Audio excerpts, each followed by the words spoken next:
ഇപ്പോൾ നമുക്ക് ലഭിക്കുന്ന റിപ്പോർട്ട് അനുസരിച്ച് യുക്രൈനിൽ റഷ്യ വലിയ രീതിയിലുള്ള ആക്രമണങ്ങൾ അഴിച്ചുവിട്ടിരിക്കുകയാണ്.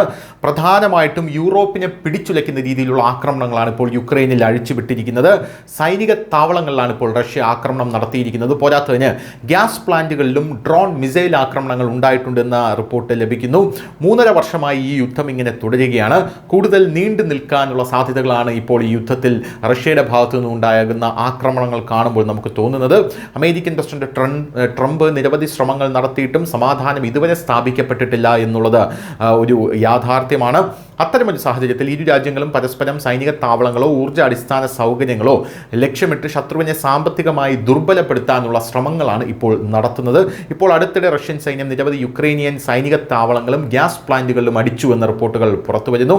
ഒരു റിപ്പോർട്ട് അനുസരിച്ച് റഷ്യൻ പ്രതിരോധ മന്ത്രാലയം പറയുന്നത് ഇങ്ങനെയാണ്: രാത്രി മുഴുവൻ യുക്രൈന് മുകളിലൂടെ ഒന്നിലധികം പ്ലാറ്റ്ഫോമുകളിൽ നിന്ന് മിസൈലുകളും ദീർഘദൂര ഡ്രോണുകളും വിക്ഷേപിച്ചു.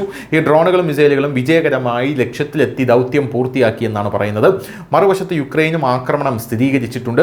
യുക്രൈൻ്റെ സർക്കാർ ഉടമസ്ഥതയിലുള്ള ഊർജ്ജ കമ്പനിയായിട്ടുള്ള നെഫ്റ്റെ ഗ്യാസ് രാജ്യത്തെ ഒരു ഗ്യാസ് പ്ലാന്റിൽ നടന്ന ഇതുവരെ ഏറ്റവും വലിയ ആക്രമണമാണ് അവിടെ നടന്നത് എന്ന് വിശേഷിപ്പിച്ചിരിക്കുകയാണ്.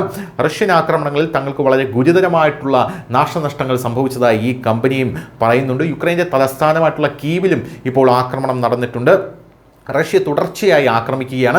സെപ്റ്റംബർ 7 റഷ്യ ഡ്രോണുകളും മിസൈലുകളും ഉപയോഗിച്ച് യുക്രൈനിയൻ തലസ്ഥാനമായിട്ടുള്ള കീവിനെ ആക്രമിച്ചതായ റിപ്പോർട്ടുകൾ പലതും പറയുന്നു. ഈ ആക്രമണത്തെ തുടർന്ന് കീവിൽ 11 മണിക്കൂറാണ് സൈറനുകൾ മുഴങ്ങിയത്. ഈ ആക്രമണത്തിനിടെ റഷ്യ 800-ലധികം ഡ്രോണുകളാണ് വിന്യസിച്ചത്.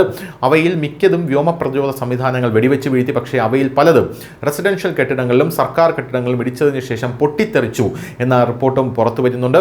തലസ്ഥാനമായിട്ടുള്ള കീവിൽ ഒരു കുട്ടി ഉൾപ്പെടെ 2 പേർ കൊല്ലപ്പെട്ടത് ഇപ്പോൾ റിപ്പോർട്ട് ചെയ്യപ്പെടുന്നുണ്ട്. ആക്രമണത്തിൽ റഷ്യ 810 ഡ്രോണുകൾ, 4 ബാലിസ്റ്റിക് മിസൈലുകൾ, 9 ക്രൂയിസ് മിസൈലുകളും വിക്ഷേപിച്ചതായിട്ടാണ് ഇപ്പോൾ യുക്രൈനിയൻ വ്യോമസേന വെളിപ്പെടുത്തുന്നത്. News desk news India Malayalam.